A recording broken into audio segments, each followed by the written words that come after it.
Hi. So tonight I was coming up with a bit of an experiment, really.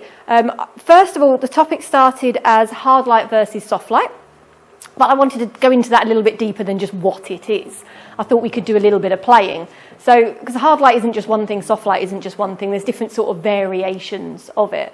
So to just explain the basics of hard light versus soft light, the best explanation I can give is, when you stood outside and it's bright sunlight, so you're squinting, and you can see your shadow solid on the floor, that's hard light. And if you took a picture of someone, they've got horrible shadows everywhere because the sun's doing nasty things. Unless you get the exact right angle at golden hour, then it works. But mostly it's kind of very, very harsh. And then suddenly all the clouds come over, loads and loads of clouds come over, and your shadow vanishes and you can't see it on the floor anymore. Suddenly we're in soft light. It's nice and diffused, and it's made it a lot softer and a lot nicer. We can create that in the studio really, really easily using our different types of modifiers. But I think that bit is explained quite often. What's not explained is the different kind of degrees of hard light and soft light and the ways to play with it. So, as you can see, I've got two Brollies behind me here. They are both 190 Brollies, although Rachel and I had a good debate as to whether that one was bigger than that one, and they are the same. She's convinced they're not, but they are. I thought we could have a bit of an experiment and play around with actually seeing what the difference is between these two. We're also going to have a different set on the dark, where we're going to look at the difference between hard light and soft light with similar size modifiers, but we're going to play around with it in a different sort of darker look, not our nice glam look here.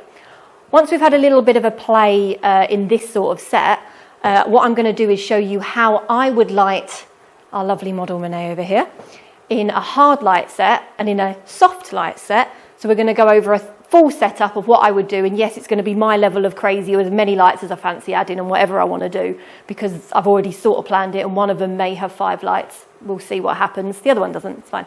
The other one's nice and easier, maybe. We'll see. So we're going to have a bit of a play around with that and go through it. But I thought a little bit of experimentation might be fun first, because I always do think you learn best by actually doing and you guys actually seeing it.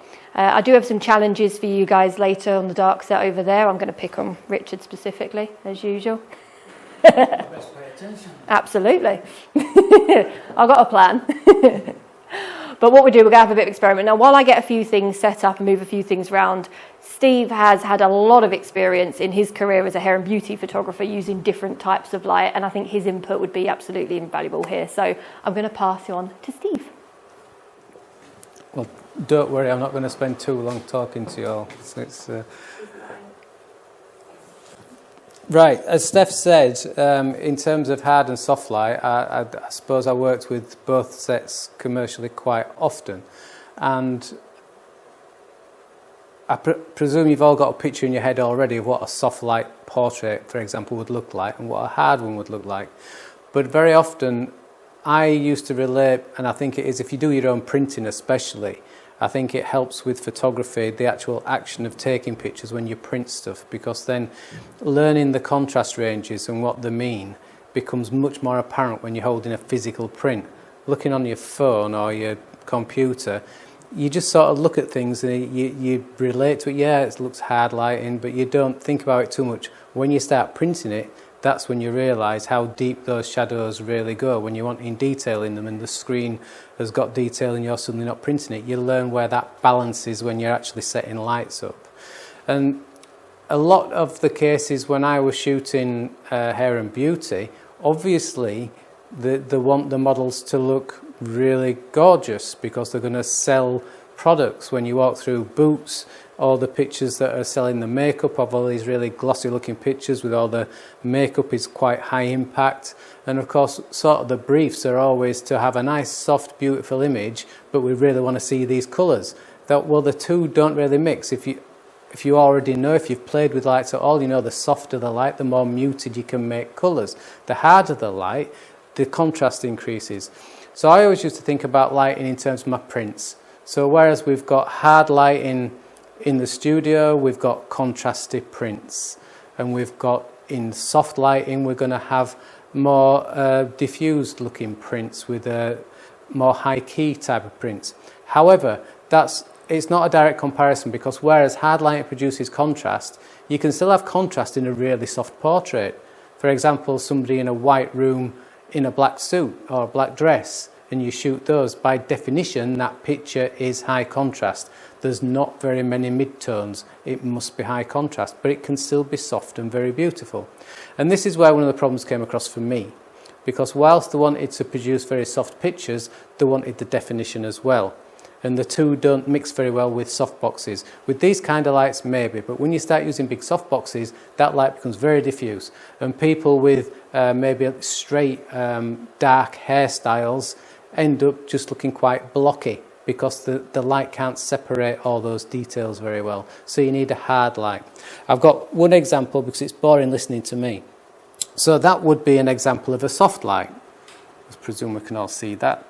So the actual brief for that was that the client wanted it to look like a spring kind of day. So he wanted this kind of ethereal kind of light, in early morning light he wanted. It's how he described it, with the wind blowing through somebody's hair. He went all a bit colourful about it, but basically we're in a studio, so that's what we got.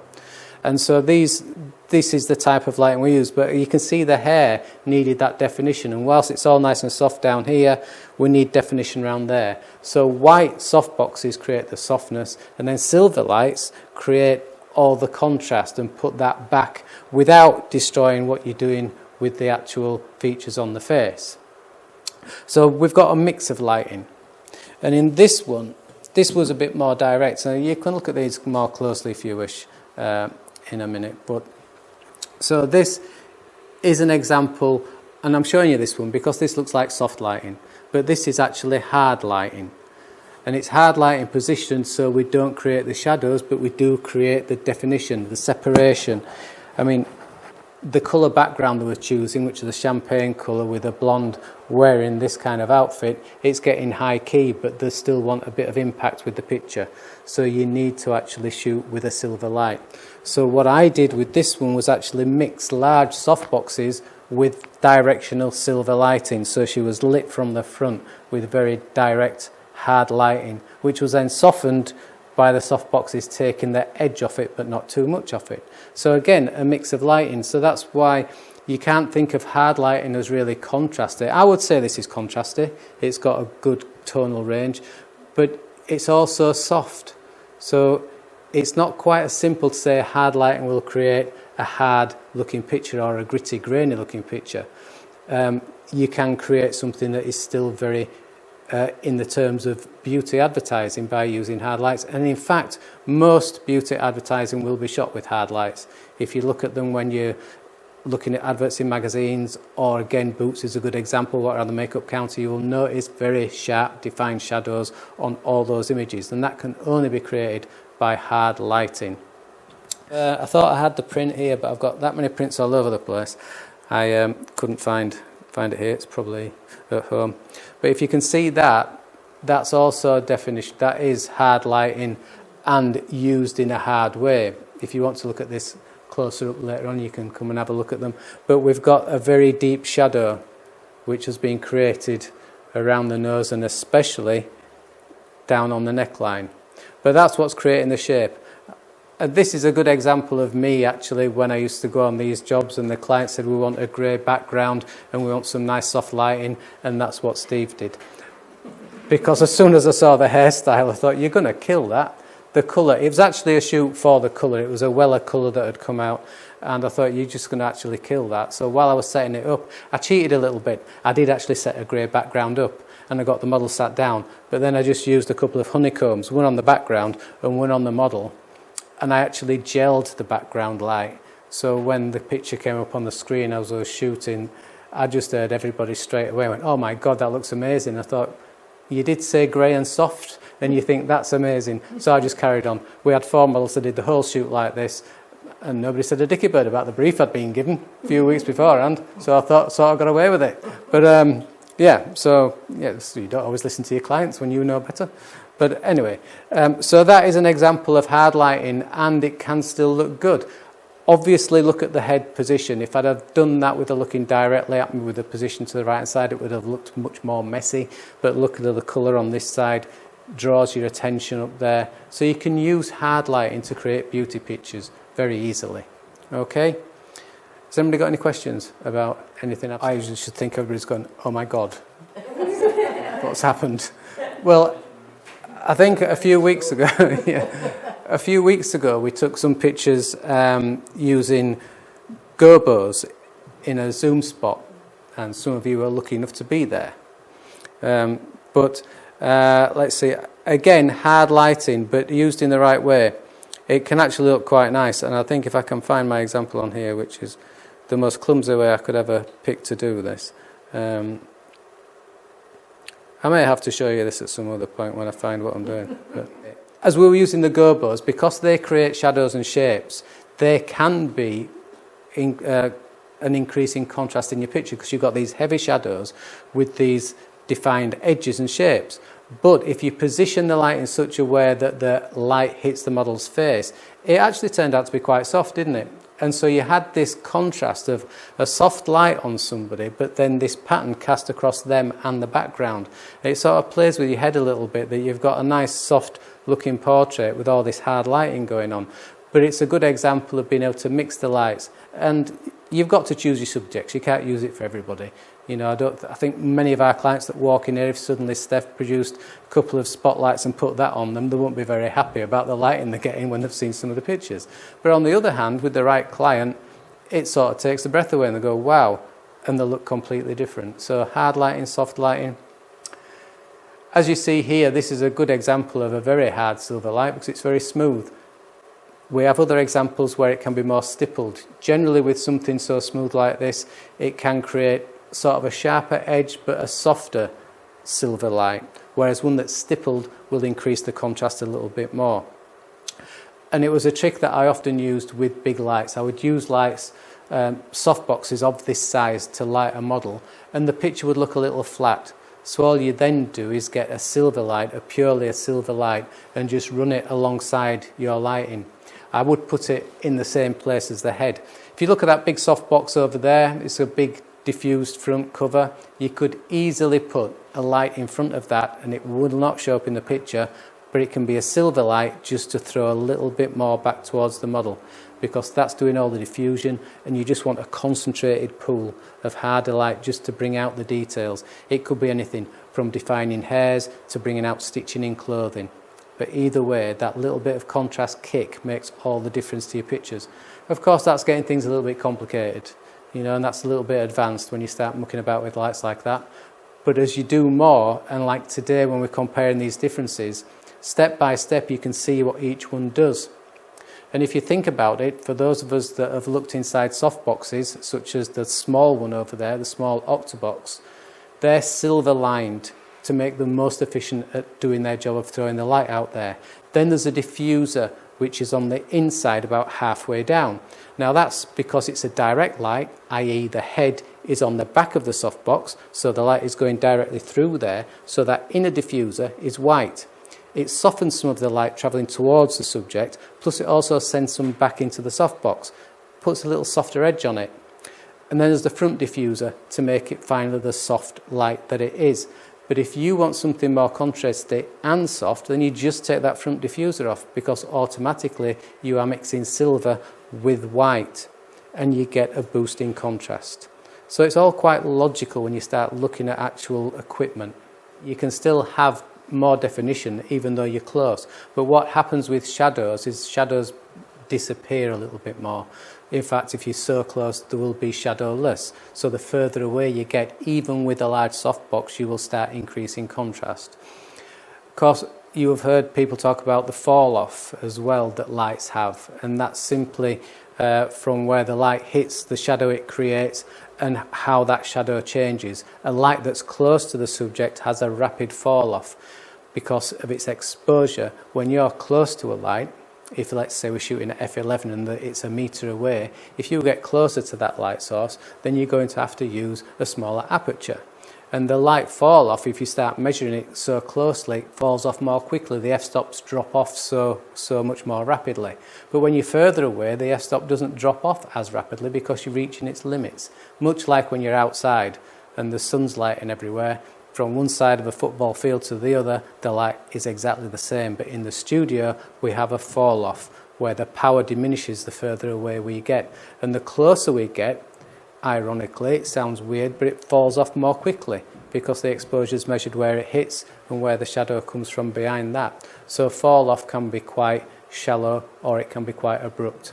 And that will happen with any of the sizes of softboxes. So you could make a large softbox like that look very soft, very high key and very airy, and then you can move it close to your subject in the same situation and have a rapid fall off of light, which means maybe just the front of them are lit and behind them immediately is the shadow, literally probably from the shoulder onwards. So you can create very high key pictures and quite moody shadowy pictures with the very same softbox just by changing its position. Even on a white wall, you can actually, as you guys know, we've demonstrated that many times in here, you can change that so easily. So sizes of softboxes or light sources are important, but you can change that. A good example I always say is a dish like this, which is the standard reflector on a head, is very small. So everybody would be quite right in to say, well, that'll be a hard light if I point that at somebody. And you're right. But actually, if I put my thumb in front of it and said, take a picture of my thumb, it'd look quite soft because it's completely wrapped in light. So the bigger the light, the better. So if you're shooting a person, it's always a good idea if you want a soft light, it's got to be a lot bigger than the person you're photographing. That's why little softboxes at a distance, photographing a group, become quite contrasty and uneven looking, because they're trying to actually light something much bigger than themselves. Okay, makes sense. Cool. Okay, well, crack on.